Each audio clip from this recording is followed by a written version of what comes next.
নির্বাচন ও গণভোটের বাকি আর মাত্র 5 দিন।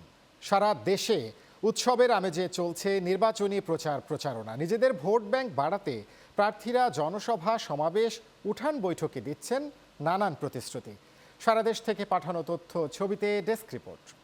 আমাদের দলটাই তো পুরা মুক্তিযোদ্ধার দল। ধর্ম আর জাতের ভিত্তিতে বিভাজনে বিএনপি বিশ্বাসী নয় বলে জানিয়েছেন কক্সবাজার 1 আসনের বিএনপি প্রার্থী সালাউদ্দিন আহমেদ।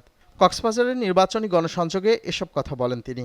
যারা বাংলাদেশের স্বাধীনতাতেই বিশ্বাস করেনি, স্বাধীনতার বিরোধিতা করেছে, আমার মা বোনদেরকে পাক হানাদারের বাহিনীর কাছে দিয়েছে, হানাদার বাহিনীর দোসর হিসাবে যারা কাজ করেছে, এই দেশের স্বাধীনতার বিরোধিতাকারী সেই শক্তি আজকে মুক্তিযোদ্ধার দল হিসাবে নিজেদেরকে পরিচয় দিতে চাচ্ছে। আফসোস,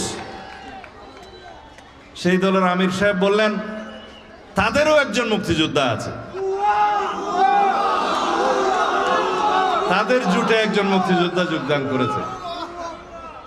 নরসিংদী 2 আসনে বিএনপির প্রার্থী ডক্টর আব্দুল মঈন খানের পক্ষে গণসংযোগ ও উঠান বৈঠক করেছেন স্থানীয় নেতাকর্মীরা।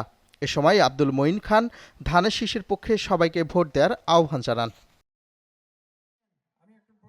মহান মুক্তিযুদ্ধ ছাড়া এদেশের অস্তিত্ব কল্পনা করা যায় না বলে মন্তব্য করেছেন ফেনী 3 আসনের বিএনপি প্রার্থী আব্দুল আওয়াল মিটু।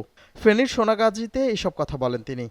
সমাজের জন্য সম্পদ সৃষ্টি করে। 17 বছরে যে চাঁদাবাজি হয়নি, 17 মাসেই তার চেয়ে বেশি হয়েছে বলে মন্তব্য করেছেন খুলনা 1 আসনের জামায়াতে ইসলামীর প্রার্থী কৃষ্ণ নন্দী। খুলনার বটিয়াঘাটা বাজারে নির্বাচনী জনসভায় এমন মন্তব্য করেন। শুক্রবার সারাদিন গণসংযোগ ও প্রচারণা করেছেন খুলনা 3 আসনের বিএনপি প্রার্থী রকিবুল ইসলাম বকুল। সকাল থেকে রাত পর্যন্ত ভোটারদের কাছে ছুটে বেড়াচ্ছেন ময়মনসিংহ 4 আসনের বিএনপি প্রার্থী আবু ওহাব আকন্দ। দিচ্ছেন উন্নয়নের নানা প্রতিশ্রুতি। আল নোমান, চ্যানেল 9।